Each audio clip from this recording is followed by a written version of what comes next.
আপনারা দেখেছেন গত পরশু দুদিন আগে কলকাতা হাইকোর্ট অবসরপ্রাপ্ত বিচারপতিদের দিয়ে ট্রাইব্যুনাল বানিয়ে দিয়েছে। তাই সোমবার প্রকাশিত সাপ্লিমেন্ট চার্জশিটে অ্যাডজুডিকেট হিসেবে যাদের নাম বাতিল হবে তারাও কিন্তু ট্রাইব্যুনালে আবেদন করতে পারবেন।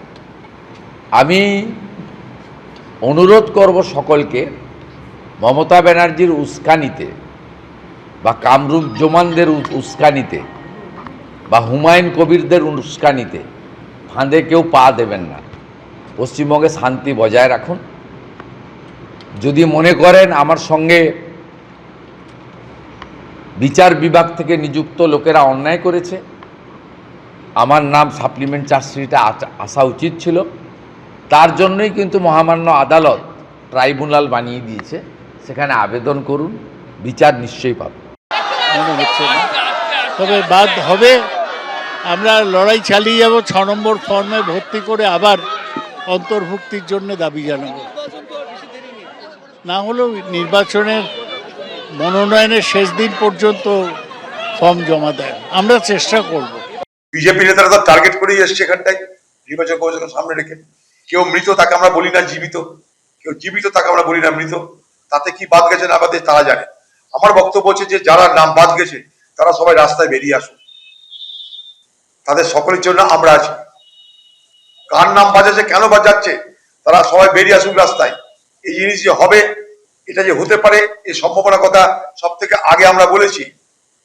সবকিছু হয়ে যাওয়ার পর যখন রুগী মরে গেছে তখন তার উপরে আতর ছিটিয়ে বাংলার মুখ্যমন্ত্রী রাজনীতি করতে পারেন না। সব থেকে আগে রাজ্যকে এগিয়ে আসতে হবে। সুপ্রিম কোর্ট যান কালকে, সুপ্রিম কোর্ট কালকে যান, বলুন যে ভোটারের ভোট দেওয়ার অধিকার কেড়ে নিলে আমরা বাংলায় ভোট বয়কট করব, বলুন। আগামীকাল সাপ্লিমেন্টারি লিস্ট প্রকাশ পেতে চলেছে। জেলা নির্বাচনী আধিকারিকদের কাছে পৌঁছে যাবে এই লিস্ট। কিভাবে এই লিস্ট ডিস্ট্রিবিউট হবে সে বিষয়ে আমরা জানবো। আর কি তথ্য রয়েছেন আমাদের অপর প্রতিনিধি সৌমিত্র রায় রয়েছেন আমাদের সঙ্গে। সৌমিত্র, দেখো, আগামীকাল সাপ্লিমেন্টারি লিস্ট বেরোবে।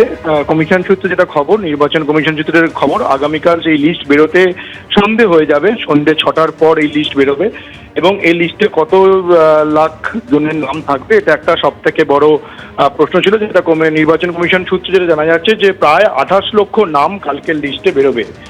দুটো পার্টে নামগুলো থাকবে। একটা হচ্ছে অ্যাডিশন লিস্ট, অর্থাৎ যাদের নাম অ্যাড হলো সেই তালিকা যেমন থাকবে, তার পাশাপাশি আরেকটা যে তালিকা থাকবে যাদের নাম বাদ গেল সেই তালিকাও আগামীকাল থাকবে। এবং সাপ্লিমেন্টারি লিস্টের যে নামগুলো সেটা আগামীকাল, যেটা নির্বাচন কমিশন দপ্তর সূত্রে যেটা জানা গেছে, যে অনলাইনেও দেখতে পাওয়া যাবে। এবং যে লিস্টের হার্ড কপি, সেই হার্ড কপি বিভিন্ন জেলায় ডিএম অফিসে যেমন থাকবে এবং পাশাপাশি বিভিন্ন বুথেও সেই লিস্টের হার্ড কপি পৌঁছে যাবে। এবং আজকে এছাড়াও যেটা একটা খবর, সেটা হচ্ছে নির্বাচন কমিশন সূত্রে, সেটা হচ্ছে যে আগামী 31শে মার্চের মধ্যে রাজ্যে আরো 300 কোম্পানি কেন্দ্রীয় বাহিনী চলে আসবে এবং এই 300 কোম্পানি কেন্দ্রীয় বাহিনী রাজ্যের বিভিন্ন জেলায় তারা পৌঁছে যাবে। এইটাই হচ্ছে আজকের খবর। এবং এই সাপ্লিমেন্টারি লিস্ট আগামীকাল সন্ধ্যে 6টার পর বেরোবে এবং প্রায় 28 লক্ষ নাম এই লিস্টে থাকবে। একদম সৌমিত্র, অর্থাৎ এখনো পর্যন্ত যা তথ্য যে আগামীকাল সন্ধ্যে 6টার সময় এই সাপ্লিমেন্টারি লিস্ট বেরোবে এবং 28 লক্ষের নাম কালকে থাকবে এবং যাদের নাম বাদ গেছে সেই তালিকাও থাকবে। এবিপি আনন্দ, এগিয়ে থাকে, এগিয়ে রাখে।